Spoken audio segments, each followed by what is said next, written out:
Hey guys, അപ്പോൾ ഇന്നത്തെ വീഡിയോയിൽ ഞാൻ നിങ്ങളുടെ കുറച്ച് ഡൗട്ട്സും കാര്യങ്ങളൊക്കെയാണ് ക്ലിയർ ചെയ്യാൻ പോകുന്നത്. നിങ്ങൾ എന്നോട് കമൻറ്റ് ബോക്സിൽ ചോദിച്ചിട്ടുള്ള കാര്യങ്ങളൊക്കെയാണ് ഡിസ്കസ് ചെയ്യാൻ പോകുന്നത് മെയിനായിട്ട്.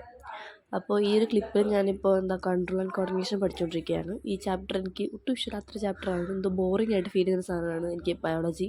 അതുകൊണ്ട് തന്നെ ഞാൻ പഠിക്കാൻ വെച്ചേക്കായിരുന്നു. പക്ഷേ ഇപ്പോൾ കുറച്ചും കൂടെ പഠിക്കാനൊരു ടൈം ഉള്ളതുകൊണ്ട് തന്നെ പഠിച്ചേക്കാമെന്ന് വിചാരിച്ചു. ഇനി ഇത് ഞാൻ ലാഗ് ചെയ്യുകയാണെങ്കിൽ എനിക്കിന്നിട്ട് കംപ്ലീറ്റ് ചെയ്യാൻ പറ്റില്ല. അപ്പോൾ ഇന്നലെ എൻ്റെ ചാനലിൽ കാര്യങ്ങളൊക്കെ നോക്കുന്നുണ്ടായിരുന്നു.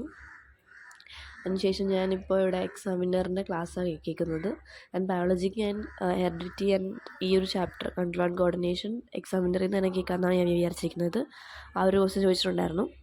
പിന്നെ ചോദിച്ചൊരു ക്വസ്റ്റ്യൻ ആയിരുന്നു, ഞാൻ ടെൻത്ത് കഴിഞ്ഞ ഏത് സ്ട്രീമാണ് എടുക്കുന്നതെന്ന്. ഞാൻ കൊമേഴ്സ് എടുക്കുന്നത്.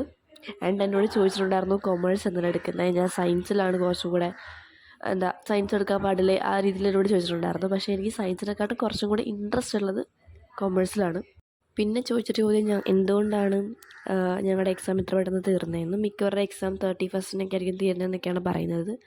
എൻ്റെ എക്സാം ഇത്ര പെട്ടെന്ന് തീരാൻ കാരണം ഞങ്ങളുടെ സ്കൂളുകാർക്ക് ഒരു ഇത് ഉണ്ടാക്കണമായിരുന്നു. പിള്ളേരെ തന്നെ ഒരു 3 ഗ്രൂപ്പിലേക്കായിട്ട് ഡിവൈഡ് ചെയ്യണമായിരുന്നു.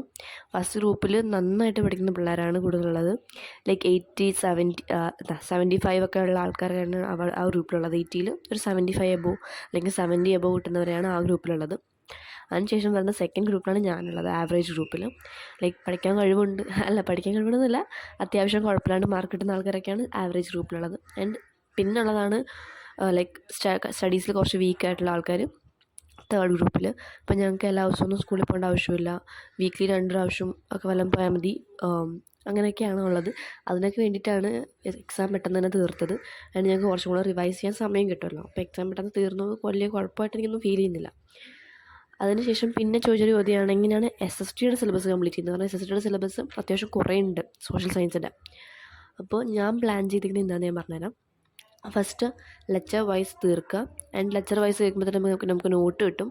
ആ നോട്ട് റിവൈസ് ചെയ്യാൻ നോക്കാം. എൻ്റെ എക്കണോമിക്സ് കംപ്ലീറ്റ്ലി കഴിഞ്ഞിരിക്കുന്നു. ആൻഡ് എനിക്കിപ്പോൾ നോക്കേണ്ടത് പൊളിറ്റിക്സാണ്. Politics, history, ജോഗ്രഫിയൊക്കെയാണ്. ജോഗ്രഫിയാണ് മെയിനായിട്ട് നോക്കേണ്ടത്. ബാക്കിയൊക്കെ എനിക്ക് അറിയാവുന്നതാണ്. ആൻഡ് നിങ്ങൾക്ക് അത് പഠിക്കാൻ പറ്റുന്നില്ലെങ്കിൽ ഇപ്പോൾ നിങ്ങൾ ഏതെങ്കിലും ഒരു 2 എണ്ണം കംപ്ലീറ്റ്ലി നല്ലതായിട്ട് പഠിക്കാൻ നോക്കുക. ഇപ്പോൾ എന്നെ സംബന്ധിച്ചിട്ടുണ്ടെങ്കിൽ ഏറ്റവും കോൺഫിഡൻ്റ് ആയിട്ടുള്ളത് ഇപ്പോൾ എക്കണോമിക്സ് എനിക്ക് നന്നായിട്ട് അറിയാം. പൊളിറ്റിക്സ്, ഹിസ്റ്ററിയൊക്കെ എനിക്ക് അത്യാവശ്യം നന്നായിട്ട് അറിയാം. എനിക്ക് വീക്കായിട്ടുള്ളത് ജോഗ്രഫിയാണ്. അപ്പോൾ ജോഗ്രഫിയുടെ ഇമ്പോർട്ടൻറ്റ് ക്വസ്റ്റ്യൻസ് നോക്കുക. ഇമ്പോർട്ടൻറ്റ് ക്വസ്റ്റ്യൻസ് നോക്കിയിട്ട് പോവുക.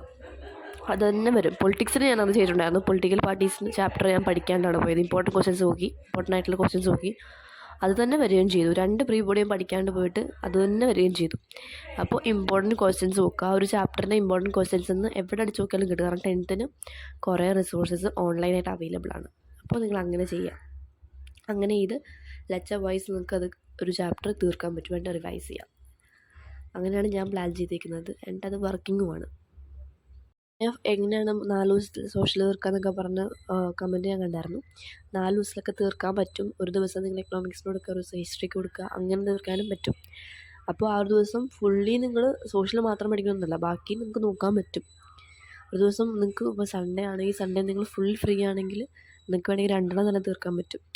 കാരണം സോഷ്യൽ സയൻസസ് അത്രേ ഉള്ളൂ. പക്ഷെ ഒത്തിരി സബ്ജക്ട്സ് ഉള്ളതുകൊണ്ടാണ് ഭയങ്കര പാടായിട്ട് തോന്നുന്നത്. എനിക്കിഷ്ടം ആവാൻ കാരണം സംഭവം പഠിക്കാനുള്ളത് ഈസിയാണ്. പക്ഷെ ഒത്തിരി ഉള്ളതുകൊണ്ടാണ് അത് പ്രശ്നം. അപ്പോൾ നിങ്ങൾ മാക്സിമം സിലബസ് കംപ്ലീറ്റ് ചെയ്തിട്ട് ക്വസ്റ്റ്യൻ പ്രാക്ടീസ് ചെയ്യാൻ നോക്കുക. അപ്പോൾ നിങ്ങൾക്ക് മനസ്സിലാവും ഏതാണ് റിപ്പീറ്റഡ് ക്വസ്റ്റ്യൻസ് എന്ന്. പൊളിറ്റിക്കൽ പാർട്ടീസ് നിങ്ങൾ പഠിക്കാനിരിക്കാൻ ഞാൻ പറയില്ല. കാരണം പൊളിറ്റിക്കൽ പാർട്ടീസിൽ ഇമ്പോർട്ടൻറ്റ് ക്വസ്റ്റ്യൻസ് മാത്രമേ വരുള്ളൂ. ഞാൻ ഇതുവരെ പഠിച്ചാൽ എനിക്കത് മാത്രമേ വന്നിട്ടുള്ളൂ. എൻ്റെ 2 ക്വസ്റ്റ്യൻസാണ് എനിക്ക് ഇപ്പോഴും റിപ്പീറ്റഡ് ആയിട്ട് കണ്ടിട്ടുള്ളത്. ഞാൻ ക്വസ്റ്റ്യൻ ബാങ്കിലും അല്ലെങ്കിൽ പ്രീവിയസ് ഇയർ ക്വസ്റ്റ്യൻസിലൊക്കെ ആണെങ്കിലും. എന്തുകൊണ്ടാണ് പൊളിറ്റിക്കൽ പാർട്ടീസ് നെസസറി, പിന്നെ അതിൻ്റെ റീഫോംസ്, അങ്ങനെയുള്ള കുറച്ച് ക്വസ്റ്റ്യൻസാണ് ഏറ്റവും ഇമ്പോർട്ടൻ്റ് ആയിട്ട് ഇതിന് ചോദിക്കാറുള്ളത്. അപ്പം നിങ്ങൾ അങ്ങനെ നോക്കുക. അങ്ങനെ പഠിക്കാൻ പറ്റുന്ന ചാപ്റ്റേഴ്സ് അങ്ങനെ നോക്കി ചെയ്ത് തീർക്കാൻ നോക്കുക. അതുപോലെ തന്നെ ഹിസ്റ്ററിയിലെ ഫസ്റ്റ് ചാപ്റ്ററും unification of Italy, unification of German, അങ്ങനെയൊക്കെ ആയിരിക്കും മിക്കപ്പോഴും ചോദിക്കുന്നത്. അല്ലെങ്കിൽ നെപ്പോളിയനിക് കോഡ് എന്താണ്, അങ്ങനെയുള്ള ക്വസ്റ്റ്യൻസാണ് റിപ്പീറ്റഡ് ആയിട്ട് വരുന്നത്. അപ്പം അത് നോക്കുക.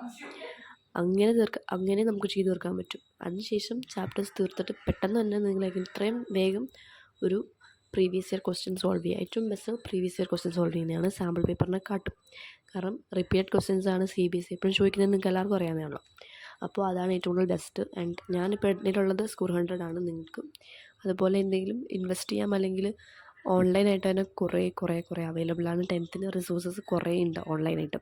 അപ്പോൾ നിങ്ങൾ അങ്ങനെ നോക്കുക. ആൻഡ് എക്സാമിനറോ സൈലവോ അവരൊക്കെ ഇമ്പോർട്ടൻറ്റ് ക്വസ്റ്റ്യൻസ് PYQs ഒക്കെ അപ്ലോഡ് ചെയ്യുന്നതാണ് വീഡിയോസായിട്ട്.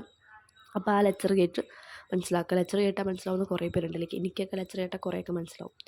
അപ്പോൾ അങ്ങനെ ചെയ്യാൻ പറ്റുന്നവർ അങ്ങനെ ചെയ്യാമെന്ന് ഞാൻ പറയുള്ളൂ, നല്ലതാണ്. പിന്നെ ഒരു ദിവസം തന്നെ നിങ്ങൾ ഒരു ചാപ്റ്റർ അല്ലെങ്കിൽ ഒരു സബ്ജക്റ്റും വെച്ചുകൊണ്ടിരിക്കരുത്. മാക്സിമം വേറെയും സബ്ജക്റ്റ്സ് എടുത്ത് വയ്ക്കാൻ നോക്കുക. ഇപ്പം നിങ്ങളൊരു ചാപ്റ്റർ പുതിയതായിട്ട് പഠിക്കാൻ തുടങ്ങുകയാണെങ്കിൽ വേറൊരു ചാപ്റ്റർ റിവൈസും കൂടെ ചെയ്യാൻ നോക്കുക. അങ്ങനെ ചെയ്ത് തീർക്കണം. അതുപോലെ തന്നെ മാത്സിൻ്റെ പ്രാക്ടീസ് റെഗുലർ ആക്കണം. അല്ലെങ്കിൽ മാത്സ് നമ്മുടെ കയ്യിൽ നിൽക്കുന്നൊരു സാധനമല്ല. ചിലർക്ക് അങ്ങനെ ആയിരിക്കും, പക്ഷേ എനിക്കങ്ങനല്ല. റെഗുലറായിട്ട് മാത്സ് പ്രാക്ടീസ് ചെയ്തില്ലെങ്കിൽ എൻ്റെ കയ്യിൽ നിന്ന് പോവും. അപ്പോൾ റെഗുലറായിട്ട് മാത്സ് പ്രാക്ടീസും ചെയ്തുകൊണ്ടിരിക്കുക. അത് പ്രാക്ടീസും ചെയ്യണം. ഒരു ചാപ്റ്റർ റിവൈസ് ചെയ്യാൻ പറ്റുമെങ്കിൽ അത് റിവൈസ് ചെയ്യണം. ഒരു ചാപ്റ്റർ പഠിക്കാൻ പറ്റുമെങ്കിൽ അത് പഠിക്കുകയും ചെയ്യണം. അങ്ങനെ തീർക്കാൻ നോക്കുക. ചിലർക്ക് ഇപ്പോൾ റിവിഷൻ മാത്രം മതിയായിരിക്കും. എനിക്കങ്ങനെയല്ല. എനിക്ക് എന്താ സയൻസിലാണ് തീർക്കാനുള്ളത്. സയൻസിൽ കോൺസെപ്റ്റ് മനസ്സിലാക്കിയിട്ടാണ് ഞാൻ 2 ചാപ്റ്റർ പോയിട്ടുണ്ടായിരുന്നത്. ഐ മീൻ കാർബണും പിന്നെ ഹെറിഡിറ്റിയും. പക്ഷേ അത് തന്നെ വരികയും ചെയ്തുകൊണ്ട് എനിക്ക് വലിയ കുഴപ്പമുണ്ടായില്ല.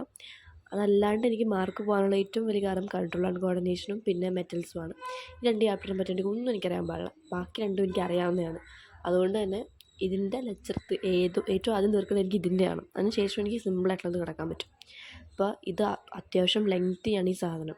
അപ്പോൾ എങ്ങനെയെങ്കിലുമൊക്കെ ഒന്ന് വേഗം തന്നെ ഈ കൺട്രോൾ ആൻഡ് കോർഡിനേഷനും മെറ്റൽസും എനിക്ക് തീർക്കണം. കാരണം എനിക്ക് ഇൻട്രസ്റ്റ് ഇല്ലാത്തൊരു 2 ഏരിയയാണിത്. ബയോളജിയിൽ ഇതും അതുപോലെ തന്നെ കെമിസ്ട്രിയിൽ അതും. ഫിസിക്സിൽ എനിക്ക് എല്ലാം ഇഷ്ടപ്പെട്ടു. എന്താ അറിയാൻ പാടില്ല, ഫിസിക്സിൽ എനിക്ക് എല്ലാം ഇഷ്ടപ്പെട്ടു. 9th എനിക്ക് ഇങ്ങനെ അല്ലായിരുന്നു. 9th പറയുമ്പോഴേക്കും 9th ഫിസിക്സ് ഇഷ്ടമല്ലായിരുന്നു. പക്ഷേ 9th ഫിസിക്സ് എനിക്കിപ്പോൾ മിസ് ചെയ്യുന്നുണ്ട്. കാരണം 9th ഫിസിക്സ് വാസ് ഈസി. ഇത് വെച്ച് കമ്പയർ ചെയ്യാനേ പറ്റില്ല.